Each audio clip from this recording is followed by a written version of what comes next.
What up, YouTube? Today I want to talk about something that I've kind of been thinking about for a while, and considering that next month is a really big important milestone and anniversary, I figured it was something that is worth talking about.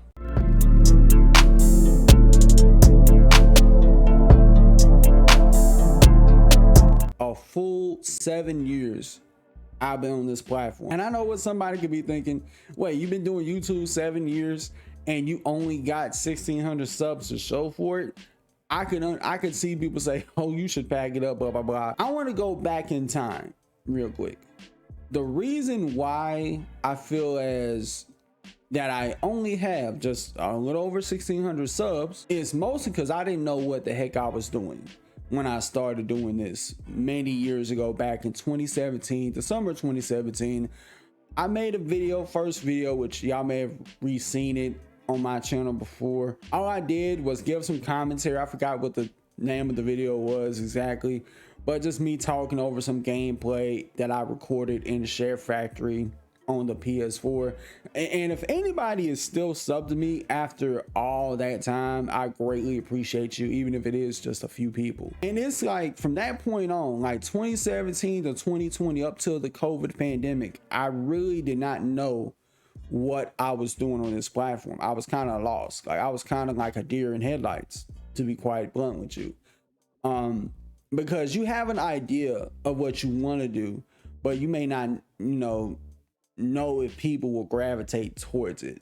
And I didn't know how to make thumbnails at all, which I think I've gotten better at making thumbnails and editing. Up till 2022, I was primarily a gaming channel. So we're talking 2017 to 2021. That's 4 years in.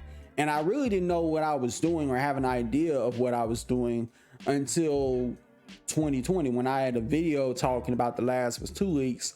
That really popped off, and I kind of got to ask myself, can I do that again? Can I, try to get that type of success again? And I know you can't really be too big on the numbers. You never should be, and you hear that all the time. But I kind of look at the numbers as a measuring stick of, what am I doing, of what I can do better. And I feel like if I got 1,600 subs and not that many people watching, that at the end of the day falls on me. And I have to figure out what I need to do to get people to watch. And sometimes I could be too hard on myself. Somebody may be thinking right now, dude, you're getting more views than me. And this may get a laugh out of some of you, but you know how Nick Saban would be hyper competitive when he was a coach, where like, let's say if he was up on a team 28-0 in like the second quarter, you may see him flip out on the sideline, throw his headset around, or just hoop and holler. And you may think in the stands, or as somebody at home watching, you may think, why is he freaking out like this when he's winning? That if people don't watch my content, I have to figure out why they're not watching it and try to get better at it with each video. Now, moving forward up till 2022, I think going into that year, I made a channel update video saying I was going to do different things. And honestly, I really wanted to do them different things, like the music reactions, talking about trendy pop culture topics. I wanted to do that really in 2020 when everybody was cooped up in the house. But at the time, I was too scared to. You would hear all the time of, if you consider yourself a gaming channel, got gaming in your channel name, then people not going to really tune in to anything else you got to say that isn't gaming. But I don't know if I've just gotten really lucky or I've kind of busted that myth, because since 2022 I've been making like non-gaming videos, reactions, which I really may get back into doing the music reactions soon someday, even doing impressions on games and sometimes reviews, depending on what it is, talking about news that's going on throughout the gaming industry and different industries throughout the internet media. And I will say, like, up to this point, I feel like I should have started it sooner, much sooner, because ain't no telling where I'd be at right now if I had started doing this back in 2020. The sky would have been the limit. And up to this point, other people would have probably given up. Like, I ain't gonna lie, if I'm being blunt with you, I almost gave up after my first video, because my first video, it was recorded on my phone.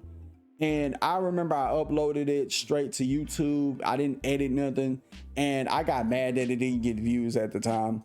And I was just like, fuck this. I'm not going to do it because nobody watched. But then I got to really thinking, I think like a month or two later, or no, not even a month or two later, but down the road, I started really to think about, okay, can I do this? Honestly, I think if I had never reached the certain milestones on this channel, like getting monetized, like getting 1,000 subs, getting a community tab, getting certain milestones when it comes to the views, I probably would have been packed this up if I'm being completely 1,000% honest. But the reason why I keep going and keep pushing myself is because I see the potential in it, even when the numbers is low. And granted, I do appreciate anybody that watches, no matter if it's 5, 10 people or even 20. That just tells me that's just my core fan base. And we know how things go over time. That core fan base, it blows up over time.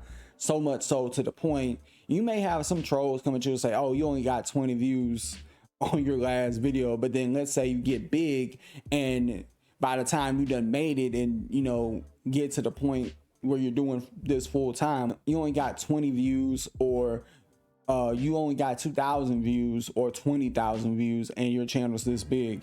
And I'm so dedicated to doing this and wanting to be consistent at it because I'm tired of working a 9-to-5 job, being in this rat race of being in this little hamster wheel, because one day I want to do this full time and be smart about it to where I could have so much money, be making so much money off of this. You know, I ain't ever got to worry about, you know, filling out an application ever again. And I could even take an audience to Twitch and have that blow up over there, and vice versa. You get the point. And honestly, I feel like there's no way in hell I can give up. It don't matter how many more years it takes. It could take another 5 years before I blow up, for all I know. I don't ever want to give up on this, because you'll always be wondering, what if you never gave up, or what if you were just one video away from, you know, becoming that next big thing. Maybe not the next Casanat, but the next big thing in your own little space. But yeah, this was a very important video I did want to make about this. Y'all let me know what you think about this in the comments below. Till next time, I'll catch y'all in the next video. Peace.